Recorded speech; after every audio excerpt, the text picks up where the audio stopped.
You know, in our professional lives, we're all taught to project this image of strength, right? To hide our weaknesses at all costs. But what if I told you that the real key to courage and to success is actually found in the very moments we feel most exposed? That's the powerful idea we're diving into today. So, let me just ask you this, and be honest. At work, do you ever feel that constant, nagging pressure to be perfect? To have all the answers, to seem completely bulletproof? Yeah, I thought so. If you said yes, you were definitely not alone.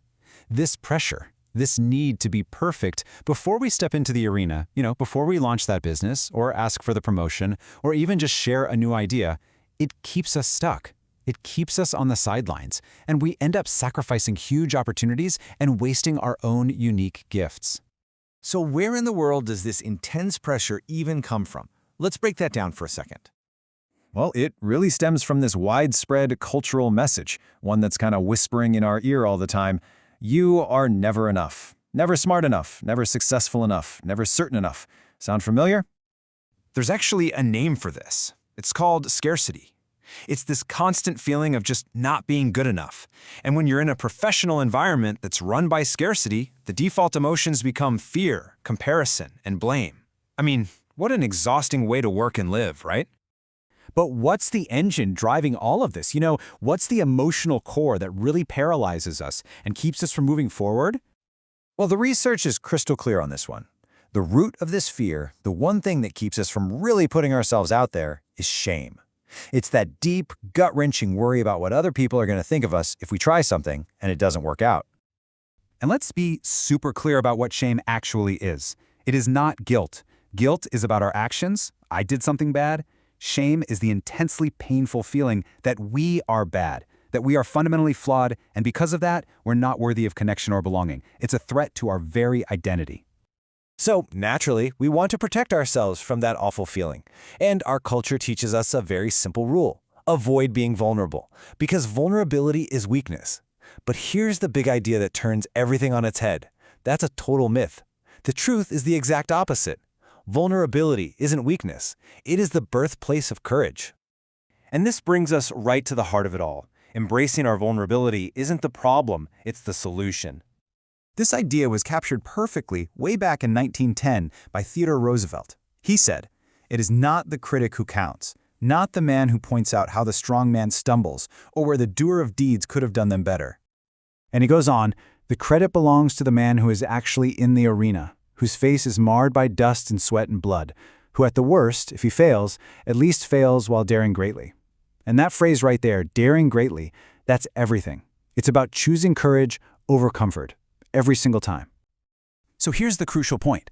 Daring greatly is vulnerability. It's not weakness. It's the uncertainty, the risk, the emotional exposure that comes with just showing up and letting yourself be seen. It means you're all in, even when you have no control over the outcome.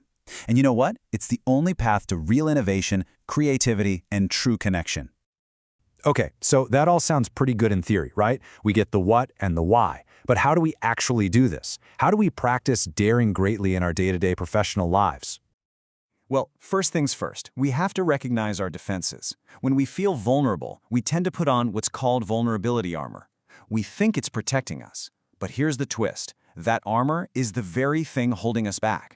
It cuts us off from honest feedback, from innovation, and from building trust with our teams and our clients. So let's look at the 3 most common shields we use. See if any of these sound familiar. First, there's perfectionism, the idea that if we just do everything perfectly, we can avoid judgment. Then there's numbing, when we try to dull those uncomfortable feelings by overworking or doom scrolling or whatever. And finally, there's foreboding joy. You know that feeling when something great happens and instead of soaking it in, you're just waiting for the other shoe to drop? That's it. So how do we start taking off the armor? Here are 3 practical things you can start doing today. 1. Embrace imperfection. Share your work when it's good enough, not when it's perfect. 2. Set boundaries. Learning to say no isn't a failure, it's a huge success in protecting your time and energy. And 3. Practice gratitude. When you feel that foreboding joy creeping in, just stop. Actively acknowledge what you're thankful for. It is the direct antidote to that fear. So let's bring all this home. What we're talking about here is really a fundamental shift in how we look at our work and honestly our lives. The big takeaway is this. Daring greatly is not about winning or losing. It's about having the courage to show up and get in the arena when you can't control the outcome. The real victory is just having the guts to show up in the first place. Because at the end of the day, what we know matters, sure, but who we are matters so much more. And truly being who we are requires us to show up and let ourselves be seen. It's not easy, for sure, but it is where all the meaningful work and wholehearted living happens. So, the only question left is the one you have to ask yourself. Are you ready? Are you ready to take off the armor, step away from the sidelines, and enter your arena? Look, stepping into that arena can be a huge challenge, but you don't have to figure it all out alone. If you're ready to take real action, move forward with your business, and find more clients, you can book a free call with CT Marketing using the link below. Thanks so much for joining me.